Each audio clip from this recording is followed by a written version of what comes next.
বা এটা কি ইসলাম শরিয়া সম্পন্ন কিনা, এটা এইভাবে নেওয়াটা, এটা অনেকে প্রশ্ন তুলেছে যে কোরআন বুকি নিয়ে আপনি হাঁটছেন, কিন্তু অনেকেই আবার প্রশ্ন করেছে আপনার একটু বোল্ড লোককে একটু দেখা গিয়েছে, সেটাও কথা উঠেছে, সেটাকে আপনি কি বলবেন? Good question. আসলে আমাদের দেশে একটা কালচার দাঁড়িয়ে গিয়েছে যে আমাদের বিচার ব্যবস্থাকে আসলে এতখানি ম্যানিপুলেট করা সম্ভব, স্পেশালি আপনার হাতে যদি সেই ক্ষমতা থাকে যেখান থেকে আপনি আসলে বিচার ব্যবস্থাকে প্রলুব্ধ করতে পারেন, তখন দেখা যায় যে অনেক মানুষকে হয়রানি করার জন্য একটা মিথ্যা মামলা দেয়া হয়। এবং ভাগ্যক্রমে বা দুর্ভাগ্যক্রমে যেই সমস্ত মানুষরা এরকম মিথ্যে মানহানিকর মামলার সম্মুখীন হয়, আমিও আমার জীবনে আসলে তাদের একজন হয়ে গেলাম। সো মামলাতে একটা বিশাল বড় হয়রানির ব্যাপার হচ্ছে আপনাকে প্রতি মাসে হাজিরা দিতে হয়।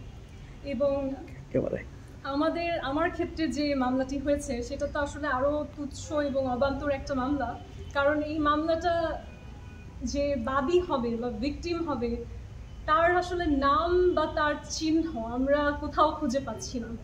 ইনফ্যাক্ট যাকে বলা হচ্ছে যে তার কোনো একটা ক্ষতি আমি করেছি, সে এই দেশেই নেই, সে কোনো মামলাও করেনি। ইনফ্যাক্ট এই মামলার বিষয়ে তাকে গণমাধ্যম বাংলাদেশের, ইউকের, ইন্ডিয়ার অনেকে হচ্ছে কন্ট্যাক্ট করার চেষ্টা করেছে এবং সে কোনোভাবেই কাউকে কোনো বক্তব্য দেয়নি। সো এমন একটা মামলা কিন্তু আসলে এমনি ডিসমিস হয়ে যায়, মানে লজিক্যালি আইনের ওয়েতে আমি যদি বলি যে এই মামলাতে আসলে কোনো ভিকটিমই নেই। অপরাধ যদি সংগঠিত হতে হয় তাহলে তো আসলে সেই অপরাধ কার সাথে সংগঠিত হয়েছে একটা ব্যাপার থাকে। যখন ভিকটিমই নেই তাহলে তো আসলে অপরাধের কোনো চিহ্নই নেই, কোনো অপরাধ হয়ই নাই। সো আসলে আমরা যদি আইনকে সম্মান করি তাহলে বলতে হবে যে এই মামলাটাই আসলে অবান্তর, কারণ আইনি ভাষা এটা হয় না, এটা ডিসমিস হয়ে যাওয়ার কথা। তবে আমাদের বিচার ব্যবস্থা আসলে কবে এটা ডিসমিস করবে বা কবে আমাকে আসলে এই হাজিরা প্রতি মাসে দিতে হবে, এই সব হয়রানি থেকে আসলে মুক্ত করবে, বা আমার যে জিনিসপত্রগুলো এখনো আছে যেটা থাকার কথা না কোর্টের কাছে আমাকে দিয়ে দেওয়ার কথা, যেমন আমার পার্সোনাল বিলঙ্গিংস, আমার সাংবিধানিক অধিকার, আমার পাসপোর্ট, এগুলো পেতেও আসলে যথেষ্ট সময় লাগছে। এবং আমার অনেক কাজ আমাকে দেশের বাইরে যেতে হয়। ইনফ্যাক্ট আমি বাংলাদেশ থেকে পৃথিবীর 6টি মহাদেশে প্রতিনিধি পাঠাই। সেই কাজগুলো কিন্তু মারাত্মকভাবে ক্ষতিগ্রস্ত হচ্ছে এই যে একটা চলমান অবান্তর মামলা রয়েছে এর কারণে। ইনফ্যাক্ট সমাজে মানুষের মধ্যে আমি খুব কুরুচিপূর্ণ একটা ধারণা দেখি, তারা মনে করে যে ওয়েস্টার্ন ড্রেস পরে এবং এরকম একজন মেয়ে বা নারী, আসলে মেয়ে বললে ভুল হবে কারণ আমি 30 ঊর্ধ্ব যথেষ্ট বয়স হয়েছে, এরকম একজন নারী আসলে সমাজ মনে করে যে যেহেতু আমাকে দেখে বৃদ্ধ মনে হচ্ছে না, যেহেতু আমাকে আসলে সেই চিরায়ত বাঙালি নারী যেরকম পোশাকে থাকে সেরকম দেখা যাচ্ছে না, তাহলে হয়তো আমার ব্যাপারে বলা মিথ্যে কথাগুলো সত্যিও হতে পারে। কিন্তু এই স্টেরিওটাইপগুলোর বাইরে গিয়ে আমাকে যদি কেউ মানুষ হিসেবে চেনে বা জানে তাহলে আসলে খুব ক্লিয়ারলি বুঝতে পারবে যে আমার ব্যাপারে বলা প্রতিটি মানহানিকর কথাই আসলে ভুয়া।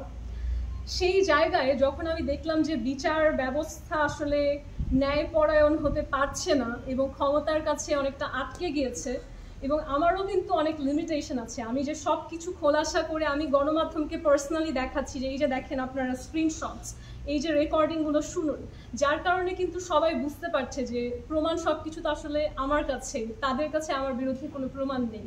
কিন্তু এই জিনিসগুলো যে আমি পাবলিকলি শো করছি না তার একটা বিশাল কারণ কিন্তু ক্ষমতা যাদের কাছে, তারা তো চাইলে আমাকে একবার গুম করার চেষ্টা করেছে, আমাকে যে কোনো কিছুই করতে পারে।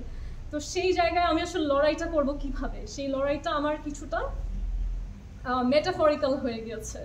যেমন আমি প্রথম দিন যখন আদালতে যাই তখন আমি একটা বোরখা পরে যাই, এবং এই বোরখাটা কিন্তু প্রতীকী। এই বোরখাটা যেই ব্যক্তির সাথে আমার অনৈতিক সম্পর্ক বলা হচ্ছে সেই ব্যক্তির দেয়া। আমি হাতে করে একটা জায়নামাজ নিয়ে যাই, জায়নামাজটাও কিন্তু সেই ব্যক্তির দেওয়া, এবং সেই ব্যক্তি কিন্তু নর্মাল যে কোনো ব্যক্তি না, তিনি হচ্ছেন ধর্মের রক্ষক। এবং আমি জানি না আসলে তার মনের মধ্যে কি আছে, কারণ আমার সাথে তো তার সামনাসামনি কখনো ঝগড়া বা কিছু হয়নি। কিন্তু আমি যদি এখন দেখি, আমি দেখছি যে ধর্মের রক্ষকরাই আসলে ভক্ষকের ভূমিকা পালন করছে। আমি কি ওয়ার্ডটা ঠিক বলেছি? সো আমি নেক্সট দিন যখন যাই আমি পরে যাই হচ্ছে বাংলাদেশের কালচার, আমাদের শাড়ি, ব্লাউজটাও যেটা আমি সেটা বানাইনি, আমি রেডিমেড কিনে ফেলেছি আগের দিনই, যেহেতু আমি ম্যাচিং করে পরলাম আর কি। শাড়িটার মধ্যে লেখা ছিল আমাদের যে বর্ণমালা সেগুলো।